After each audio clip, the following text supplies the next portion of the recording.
Assalamualaikum warahmatullahi wabarakatuh. Saya Siti Afrinda Kartan akan menyampaikan kembali materi teori kritik resepsi sastra. Di sini saya akan menyampaikan 4 poin, yaitu yang pertama, pengertian resepsi sastra, yang kedua, metode teori kritik resepsi sastra, yang ketiga, lingkup kajian teori kritik resepsi sastra, dan yang keempat, teknik kajian teori kritik resepsi sastra. Baiklah, masuk di poin pertama, yaitu pengertian resepsi sastra.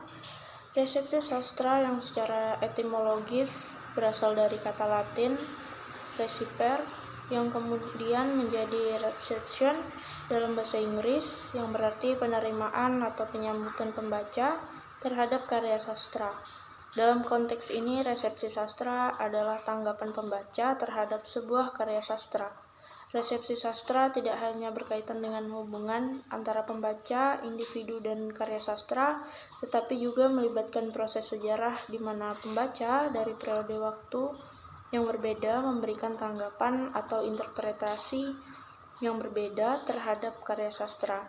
Artinya, pemahaman terhadap suatu karya sastra bisa berubah tergantung pada konteks waktu dan tempat pembacanya, serta proses pemberian makna yang dilakukan oleh pembaca tersebut.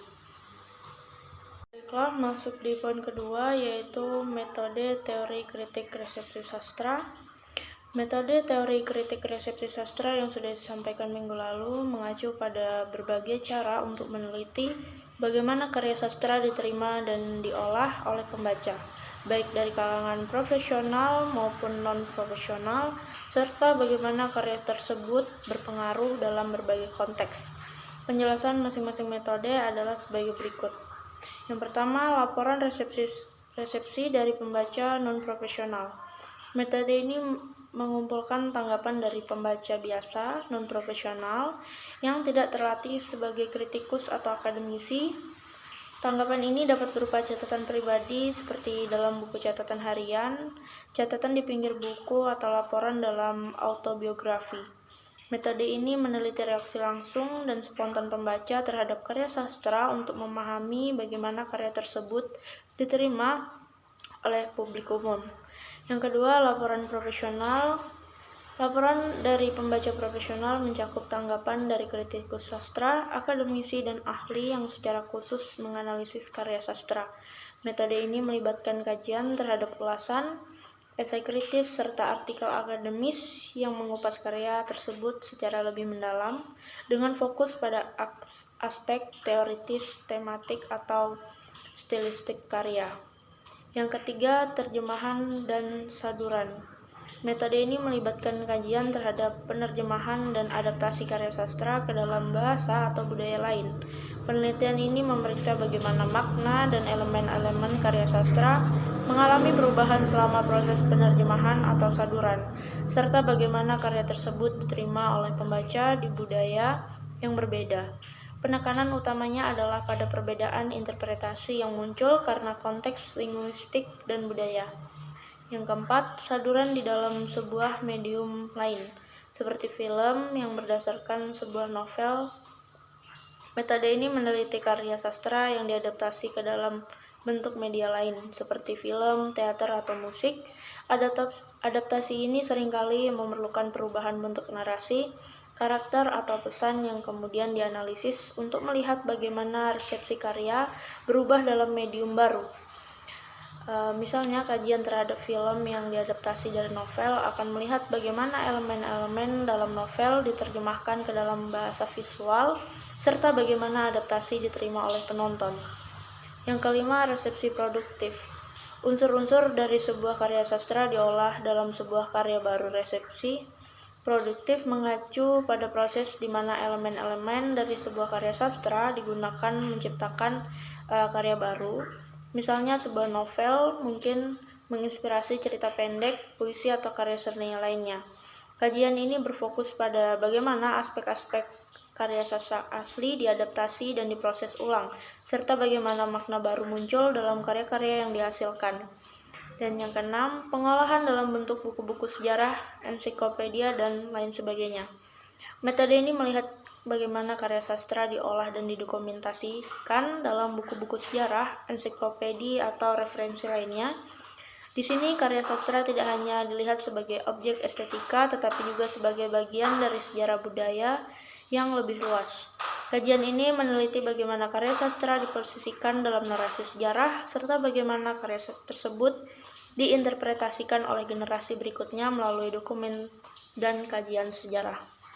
Secara keseluruhan, metode ini menggambarkan berbagai cara untuk mengeksplorasi bagaimana karya sastra dipahami, diolah, dan diadaptasi dalam berbagai konteks sosial, budaya, dan media. Ketiga, yaitu lingkup kajian.